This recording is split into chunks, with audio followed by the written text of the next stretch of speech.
रहीम अस्सलाम वालेकुम नादरीन, आप यूट्यूब चैनल देख रहे हैं। मैं इमरान खान हूँ। नादरीन, आज फिर पाकिस्तान तहरीक इंसाफ के लोग इमरान खान साहब से मिलने की कोशिश करेंगे और आज जुमेरात का रोज़ है, लेकिन मुलाकात बहुत मुश्किल है क्योंकि पॉलिटिकल लोगों को मिलने की इजाज़त दी नहीं जाती। इमरान खान साहब की सिर्फ 2 बहनें उन्हें मिल पाती हैं, या कोई वकील थोड़ी देर के लिए मिल पाते हैं, या बैरिस्टर सैफ, इन्हें इजाज़त होती है कि ये चाहें तो इमरान खान साहब से मिल लें। नॉर्मली जो पॉलिटिशियंस हैं उनको इजाज़त नहीं होती। अली अमीन गंडापुर साहब शायद मिलना नहीं चाह रहे। देखें, बैरिस्टर सैफ अगर मिल लेता है तो फिर अली अमीन गंडापुर को क्यों नहीं मिलने दिया जाता। अली अमीन गंडापुर को बैरिस्टर सैफ से, जो अली अमीन गंडापुर के अंडर काम करते हैं, उनसे पूछना चाहिए कि वो गिद्दड़ सिंगी बताओ जो आपको इमरान खान साहब से मिलवाती है और मुझे नहीं मिलवाती। तो मतलब साफ वाज़ेह है कि अली अमीन गंडापुर साहब मिलना नहीं चाहते और बैरिस्टर सैफ के ज़रिए से इमरान खान साहब को पैगाम शैगाम भिजवा दिया जाता है जो भेजना होता है। बहरहाल मामला तो ये हैं कि अब दोबारा कोशिश की जाएगी और चीज़ें इस जगह पे हैं कि मुझे नहीं लगता कि मुलाकात होगी, और अगर हुई भी तो उसमें से कोई आउटकम आज के दिन में आएगा। पाकिस्तान तहरीक इंसाफ अपनी तहरीक का मोमेंटम बना रही है और साथ ही साथ जो तहरीक तहफ़्फ़ुज़ आईन पाकिस्तान है उसकी तश्कील नौ की गई है। उस हवाले से जो खबर मेरे पास है उसमें सलमान अकरम राजा साहब ने बड़ी इम्पॉर्टेंट बातचीत भी की है। वहाँ पे जो दीगर लोग हैं उन्होंने भी बातचीत की।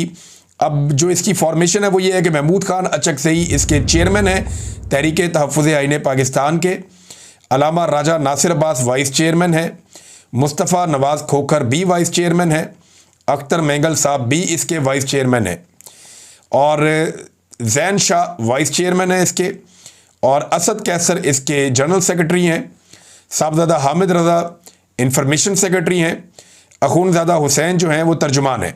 पाकिस्तान तहरीक इंसाफ की जानिब से सबसे सीनियर ओहदा असद कैसर साहब के पास है। आजकल वो पाकिस्तान में नहीं है, वो बरतानिया में है, और जब वो पाकिस्तान वापस जाएंगे तो वो अपनी ज़िम्मेदारियां संभाल लेंगे। तो यहाँ पे जो रिस्पॉन्सिबिलिटी थी इन चीज़ों को बताने की, वो पाकिस्तान तहरीक इंसाफ के सेक्रेटरी जनरल जो हैं वो सलमान अकरम राजा साहब ने अदा की। सलमान अकरम राजा साहब ने कहा कि कहा जाता है कि पाकिस्तान की तारीख ऐसे ही हमेशा इलेक्शन लूटे जाते रहे तारीख में भी, लिहाजा आप भी चुप हो जाओ, मगर हम खामोश नहीं होंगे, ना हमने होना है। हमने तारीख बदलनी है। पाकिस्तान के करोड़ों नौजवान इस तारीख को नहीं मानते कि 78 साल से इलेक्शन लूटे जा रहे हैं। ये मुल्क शुगर माफिया, सीमेंट माफिया के लिए काम कर रहा है। आज का नौजवान जानता है कि मुल्क के साथ क्या हो रहा है। चीनी को देखें, कल सस्ती बरामद की गई और आज महंगी दरामद की जा रही है, यानी सस्ती बाहर बेची गई और आज महंगी वापस मंगवाई जा रही है। पेट्रोल की आलमी कीमतें देखें, पाकिस्तान और आलमी सतह पर 15 रुपए का फ़र्क है। ये किसको फ़ायदा पहुंचाया जा रहा है? इसका फ़ायदा इसी को होता है जो जमहूरियत नहीं चाहता। वैसे मैं हैरान होता हूँ सलमान अकरम राजा साहब की इन्फॉर्मेशन पे भी कि आलमी सतह पर पाकिस्तान का 15 रुपए का फ़र्क है। उन्होंने सिर्फ ये बताया, उन्होंने ये नहीं बताया कि इमरान खान के दौर में जब $100 से भी ऊपर का बैरल था, $125 तक का गया, तब पेट्रोल कितने का था और आज आलमी मंडी में कितने का है और पाकिस्तान में कितने का है। मेरे ख्याल में डाटा को सिंप्लीफाई करना चाहिए आम लोगों के लिए। अगर आप इस तरह देखें तो इमरान खान के दौर में पेट्रोल की कीमत आज के दौर से आधी से भी कम थी, आज के दौर में आधी से भी कम थी।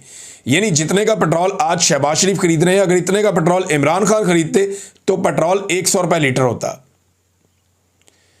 लेकिन इमरान खान ने पेट्रोल खरीदा बहुत महंगा, बेचा बहुत सस्ता। आज के दौर में पेट्रोल खरीदा बहुत सस्ता जा रहा है, बेचा बहुत महंगा जा रहा है। यानी इमरान खान के दौर में जो पेट्रोल की कीमत थी, अगर उसकी जगह पे आज वाली पेट्रोल की कीमत होती तो उस दौर में पेट्रोल की कीमत क्या होती? 100 रुपए लीटर उस हिसाब से। लेकिन मेरे ख्याल में आम आदमी को समझाने के लिए ये एक सिंपल तरीका मैंने आपके सामने रख दिया नादरीन। अब एक और चीज़ मैं आपके साथ शेयर करना चाहता हूँ कि जो 9 मई के गवाह हैं वो भाग रहे हैं। 9 मई के गवाह भाग रहे हैं, और वो कैसे भाग रहे हैं ये खबर आप देखिए। इससे पहले मैंने आपको बताया था कि वो पुलिस वाला जो मरकज़ी गवाह है इस सारे केस का, उसके बारे में पता चलता है कि वो उस दिन छुट्टी पर था और बाकायदा रोज़नामचे के अंदर ये लिखा हुआ है SHO की जानिब से कि ये आदी मुजरिम है छुट्टियाँ करने का, जब तक SP के सामने पेश नहीं हो जाता तब तक इसको ड्यूटी पे नहीं आने देना, इसकी माफ़ी नहीं होनी। तो एक ऐसा पुलिस वाला जो आदी मुजरिम है छुट्टियाँ करने का, उसको आप दबाव डाल के कि तू तो मुअत्तल होने वाला, जो मर्जी काम उससे करवा ले, तो इन्होंने उसको ऐनी शाहिद बना दिया। अब गवाह आगे आगे भाग रहे हैं और जज पीछे पीछे।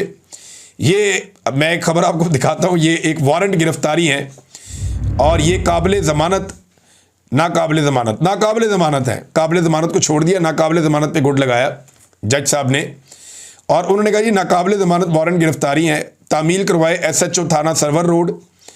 और आगे जो गवाह है उनका नाम लिखा हुआ है, और बंदरजा झेल गवाहान को गिरफ्तार करके मोरखा 7/17 को अदालत हाजा में पेश करें, यानी 17 जुलाई को अदालत में पेश करें, और अदम तामील वारंट मुतल्लिका SHO खुद पेश अदालत हों।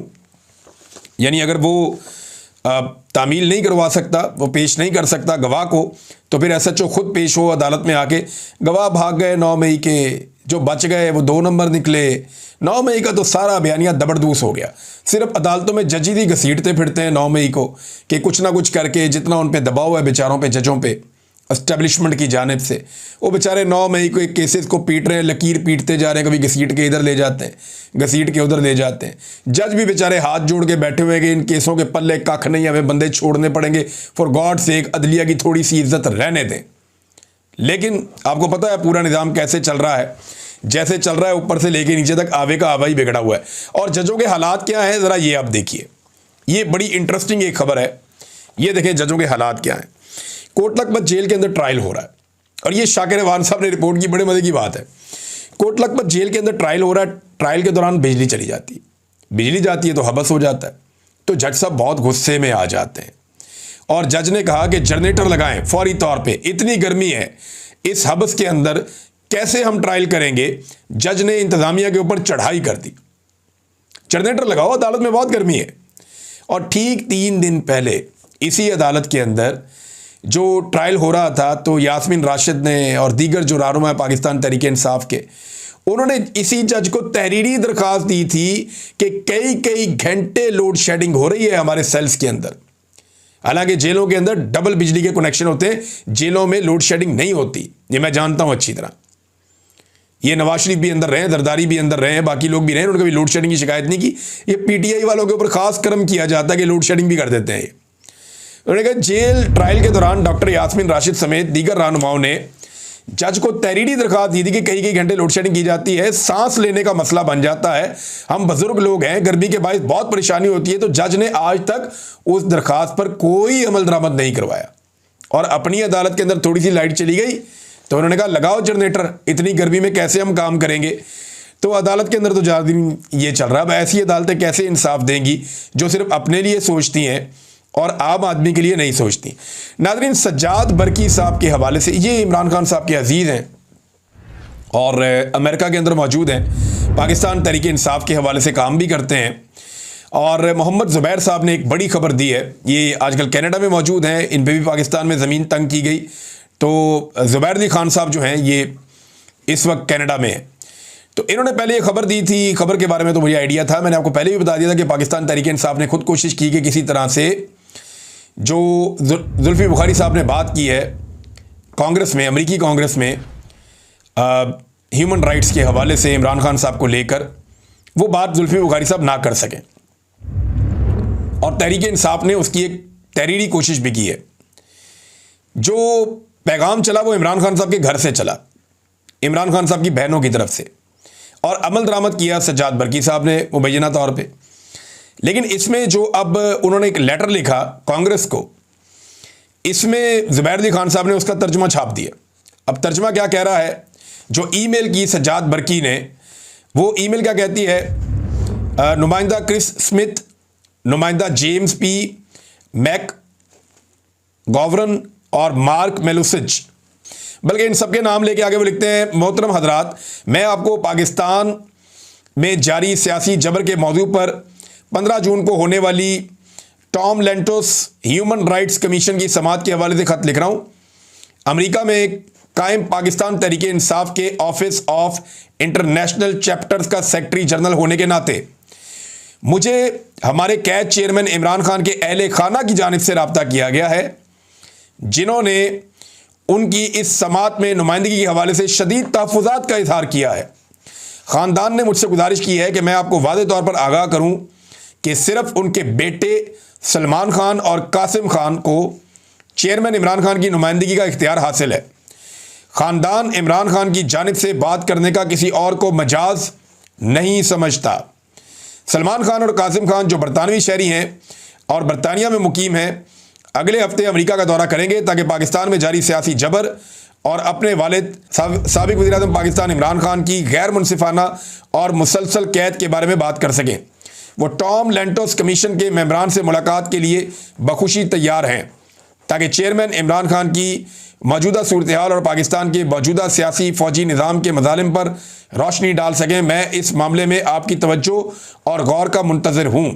नेक तमन्नाओं के साथ Sajjad Barki, secretary Pakistan Tehreek Insaf OIC, office of international chapters. अब मामला ये है कि आप नहीं चाहते थे कि जुल्फी बुखारी वहाँ पे जाएं और जाकर के इमरान खान साहब की या पाकिस्तान तहरीक इंसाफ की या ह्यूमन राइट्स के हवाले से वहाँ एक नुमाइंदगी करें, तो आप जुल्फी बुखारी को मना कर लेते। आपको उन्हें लेटर लिखने की क्या ज़रूरत थी? वैसे ये बड़ी अजीब बात है। यानी एहतजाज करना हो तो पाकिस्तान तहरीक इंसाफ के लोग करेंगे, जिस जगह पे भी निकलना हो तो इन लोगों ने तो बड़ी कुर्बानियां दी हुई हैं। जुल्फी बुखारी तो पाकिस्तान वापस भी नहीं आ सकता, सब जानते हैं। और ये भी सब जानते हैं कि कासिम सूरी भी पाकिस्तान वापस नहीं आ सकता इस वक्त, और मुराद सईद भी मंजराम पे नहीं आ सकता। और ये सारे लोग कीमत चुका रहे हैं इमरान खान से वफादारी की, और तो कोई ज़रूरत नहीं है, और तो कोई चीज़ नहीं है। इनके तो मामला सीधे हो सकते हैं अगर ये इमरान खान के साथ वफादारी ना करें। तो ऐसे लोगों के ऊपर इस तरह के शकूक व शुबहात का इजहार करना मेरी समझ से बाहर है। हाँ, एक बात मुझे समझ आती है कि जुल्फी बुखारी के क्योंकि अच्छे ताल्लुकात हैं बुशरा बीबी से, और वैसे ही ये बात हर तरफ फैली रहती है कि शायद इनके अलीमा खान और बुशरा बीबी के अच्छे ताल्लुकात नहीं हैं। उधर बुशरा बीबी की जो बहन है वो भी इमरान खान की बहनों पे तनकीद करती रहती हैं। तो ये एक टसल तो चले ये रहती है, वैसे ये ख़ानदानी मसला ही ऐसा होता है।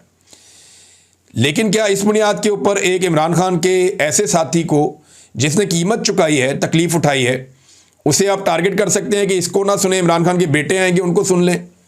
ये बात आपस में तय की जा सकती थी। ये तो इमरान खान साहब के मुकदमे को ख़राब और कमज़ोर करने के मुतरादिफ इसको समझा जाना चाहिए। बहरहाल इस हवाले से मेरे पास और खबरें भी हैं इससे जुड़ी हुई, और बड़ी इंपॉर्टेंट खबरें हैं। मैं आपको आने वाले दिनों में वो भी बताऊंगा। लेकिन अभी बलूचिस्तान के जो हमारे शहरी हैं उनके साथ बड़ी ज़्यादती हो रही है। एक तरफ बलोच अपने प्यारों के लिए इस्लामाबाद में आ गए, वहाँ बारिश हो रही थी, उनको उन्होंने तंबू लगाने तक की इजाज़त नहीं दी इंतज़ामिया ने। आप अंदाज़ा करें, वहाँ बहनें, बेटियाँ और बुज़ुर्ग खड़े थे और वो बारिश में भीग रहे थे। इस्लामाबाद में मैं दाद देना चाहूँगा हमारे उन सहाफ़ी साथियों को जो वहाँ पे गए और जो बलोच एहतजाज करने के लिए लोग वहाँ पे मौजूद थे, लवाहिकीन अपने प्यारों को ढूंढते हुए, वो उनके साथ जाकर इस मुश्किल वक्त में खड़े हुए। ख़ास तौर पे मैं स्पेशली जो शीरी मज़ारी साहिबा की साहबजादी हैं और एक बहुत बड़ा नाम है मेरी नज़र में, एक छोटी सी उम्र में उन्होंने बड़ा मुकाम पैदा किया, पाकिस्तानियों के दिल में भी मुकाम पैदा किया, इंसानी हकूक़ के लिए वो खड़ी होती हैं, ईमान मज़ारी साहिबा, वो वहाँ पे मौजूद थी। फिर महमूद ख़ान अचकज़ई साहब वहाँ पे गए, फिर अल्लामा राजा नासिर अब्बास साहब वहाँ पे गए, फिर मुस्तफ़ा नवाज़ खोकर साहब वहाँ पे गए। पाकिस्तान तहरीक इंसाफ को भी अपना वफ़द वहाँ पे भेजना चाहिए, उनके पास उनके साथ बैठना चाहिए, उनके साथ बात करनी चाहिए।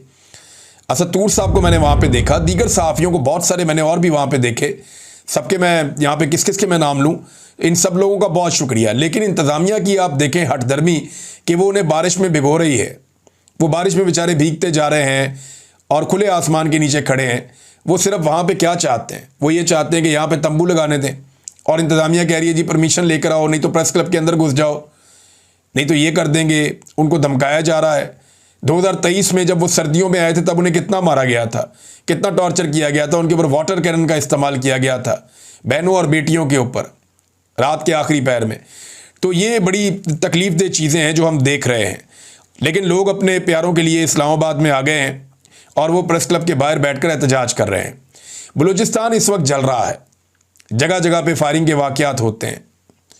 जो साबरी कवाल एक फैमिली है, उनके एक रुकन है, उनका नाम मेरे जहन से निकल गया, वो बेचारे खड़े होकर कह रहे थे कि हमारी बस के ऊपर फायरिंग कर दी, 3 लोग जो हैं वो जाँ बहक हो गए, 5 ज़ख्मी हो गए। हमारा क्या कसूर है, हम तो फ़नकार लोग हैं, हम तो जा रहे थे कवाली करने के लिए, हमें तो बुलाया गया था एक प्रोग्राम के लिए। तो उनके साथ बड़ी ज़्यादती हुई। वो बेचारे रो रहे थे, बहुत परेशान थे, बैन कर रहे थे, अपने प्यारों की लाशें उनकी वहाँ पड़ी हुई थी। जगह जगह पे बलूचिस्तान में जो है वो कत्ल व गारतगिरी हो रही है, कोई सड़क महफूज नहीं है, कोई बड़ी शाहराह महफूज नहीं है, बहुत सारी जगहों पे रेट ऑफ द गवर्नमेंट ख़त्म हो गई है। और गवर्नमेंट की हालत आप देखिए कि ऐन उसी वक्त में वज़ीर आला बलूचिस्तान की एक वीडियो वायरल होती है बरतानिया से, जिसमें वो एक गाड़ी चला रहा है सड़क पे, क्योंकि राइट हैंड गाड़ी जो है वो बरतानिया में ही चलती है, यहाँ पे यूरोप में, और वो राइट हैंड गाड़ी चला रहा है बरतानिया की सड़कों पे। उसके बच्चे वहाँ पे पढ़ते हैं, वहाँ रहते हैं, तो वो वहाँ पे घूम रहा है, गाड़ी चला रहा है और गाने गा रहा है, और गाने गाने की वीडियो उसकी वायरल हो गई है। उसने बलूची के अंदर जो है वो म्यूज़िक लगाया हुआ है, साथ साथ गुनगुना रहा है, साथ साथ जा रहा है, वहाँ उनका मकामी म्यूज़िक है। लेकिन मैं हैरान होता हूँ कि इन लोगों को शर्म ही नहीं है कि कैसे लोगों को लाकर मुसल्लत कर दिया, इस कौम के ऊपर कैसे कैसे नमूने मुसल्लत कर दिए, बेड़ा गर्क करके रख दिया पाकिस्तान की एडमिनिस्ट्रेशन का। हमने ये तो सुना था कि लाहौर डूब जाता है, ये नहीं सुना था कि चकवाल भी डूब जाता है, मंडी बहाउद्दीन भी डूब जाता है, और अपर पंजाब के जो शहर हैं वो भी डूबना शुरू हो गए हैं।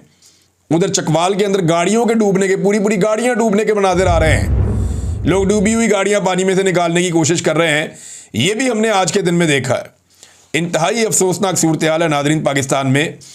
बुशरा बीबी के हवाले से एक खबर मेरे पास आई नादरीन के, उनके एक भाभी और एक बेटी उनसे मिलने के लिए गई थी।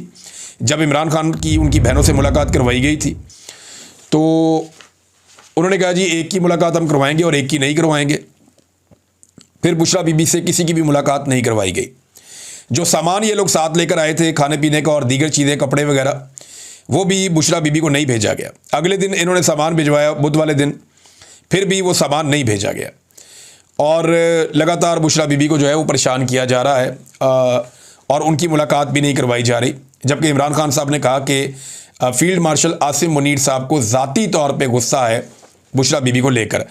अब नाज़रीन आ जाए उस बड़ी खबर की तरफ जो मैं आपको देना चाह रहा था, और ये मैंने थोड़े दिन पहले एक ब्रेकिंग न्यूज़ दी थी और ये खबर हमने ब्रेक की थी इस चैनल पे कि पाकिस्तान के अंदर जो नॉन कस्टम गाड़ियां हैं उनकी गैर कानूनी तरीके से फेक रजिस्ट्रेशन की जा रही है और गाड़ियों को कानूनी बनाकर बेचा जा रहा है और गवर्नमेंट को 1 टके का टैक्स नहीं आ रहा। अब जब हमने ये काम किया तो उसके बाद हुकूमत मुतहर्रिक हो गई, 27 लोग गिरफ्तार हुए, 2 डीसीज उन्हें सस्पेंड कर दिया गया, उनके नाम ECL में भी डाल दिए गए। लेकिन ये सारी हो रही है ज्यादती। अब मैं आपको बताता हूं कि 5 आईडीज हैं जिनको मिसयूज किया गया, वो भी हमने पकड़ ली हैं, मैं आपको थोड़े दिनों में दूंगा। एक मरियम जमीला साहिबा हैं DC कस्टम, इनके साथ भी बड़ी ज्यादती की गई है। तो मैं आपको ये बताता हूं, और कस्टम वाले जो लोग वहां कस्टम के महकमे में काम करते हैं, ज़रा होशियार हो जाएं, कान खड़े कर लें और आप ज़हनी तौर पे तैयार रहें कि आपके साथ कुछ भी हो सकता है। उसकी वजह अब मैं बताने वाला हूं कि कस्टम के अफसरान का किसी किस्म का कोई कसूर नहीं है। मैंने पहले भी कहा था कि इनकी आईडीज़ किसी और ने इस्तेमाल की हैं, इन्होंने अपनी आईडीज़ खुद इस्तेमाल नहीं की। ये जो अफसरान जिनको अब पकड़ा जा रहा है या जिनके ऊपर शिकंजा कसा जा रहा है, इन्होंने ये 2 नंबरी की नहीं। आप मुझे बताएं कि एक सरकारी ऑफिसर जो CSS करके आता है या मुकाबले का इम्तिहान देकर आता है, वो कोई पागल होगा जो अपनी आईडी से, अपने पासवर्ड से अपनी आईडी खोलेगा और उसके अंदर से एक फेक एंट्री कर देगा और चंद लाख के लिए, यानी चंद लाख की रिश्वत मिलेगी ना। गवर्नमेंट को तो नुकसान करोड़ों में होता है, लेकिन अफसर को तो चंद लाख मिलते हैं, तो चंद लाख के लिए अपनी सारी की सारी नौकरी और अपना करियर दांव पे लगा देगा, जबकि कमाने के इससे बहुत आसान तरीके उसके पास हैं। तो ऐसा सबूत कोई भी नहीं छोड़ता, यह सबूत कोई नहीं छोड़ता कि अपनी आईडी इस्तेमाल करते हुए उसके अंदर फेक एंट्रियां कर दे, ये कोई भी नहीं करता। ये फेक एंट्रियां कैसे हुई, ये है सबसे बड़ा सवाल, और इसका जवाब मैं आपको अब देने लगा हूं।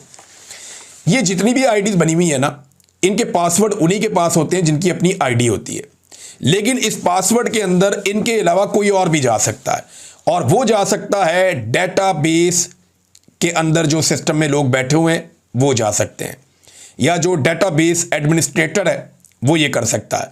और डेटाबेस कहाँ पे है, तो मैं आपको ये बताता हूँ कि इस चोरी की वारदात के पीछे कस्टम के अंदर बैठे हुए लोगों से ज़्यादा पाकिस्तान सिंगल विंडो में बैठे हुए लोगों का हाथ है।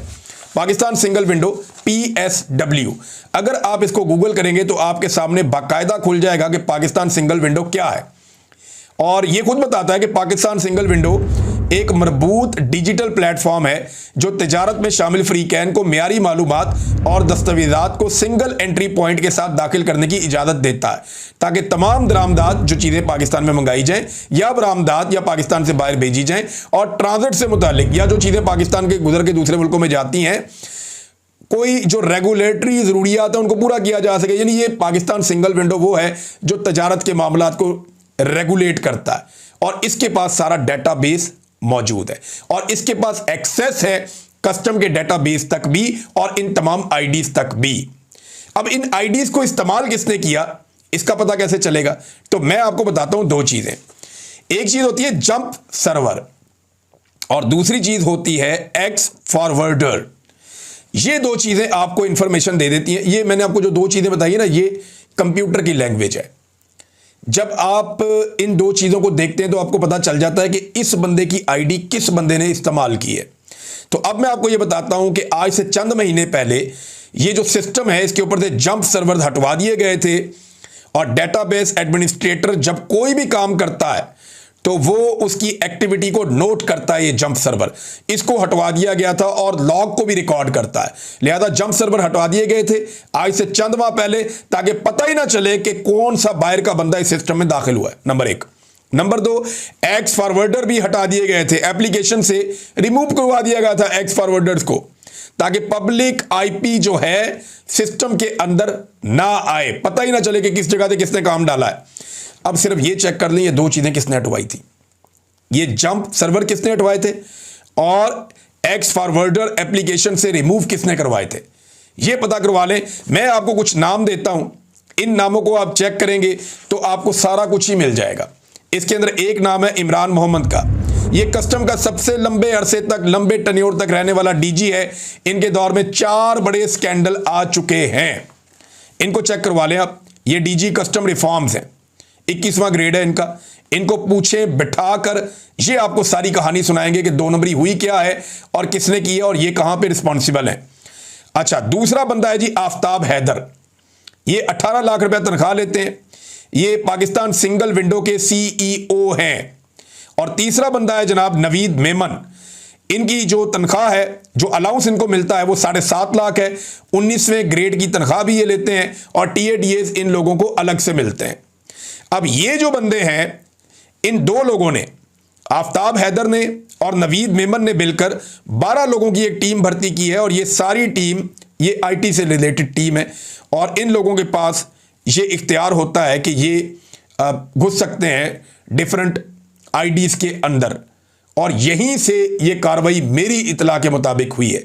अगर किसी ने इंक्वायरी करनी है तो यहां जाके इंक्वायरी करें जहां मैंने आपको सारी इंफॉर्मेशन दे दी है। इसमें 2 लोग और हैं, उनको जरूर इन्वेस्टिगेट किया जाए, उनसे पूछा जाए, आपको बहुत कुछ मिलेगा। एक अरशद हुसैन साहब हैं जो हेड ऑफ ऑपरेशंस हैं और एक अजीम अफजल साहब हैं जो चीफ टेक्निकल ऑफिसर हैं इसी कंपनी में, PSW में, पाकिस्तान सिंगल विंडो में।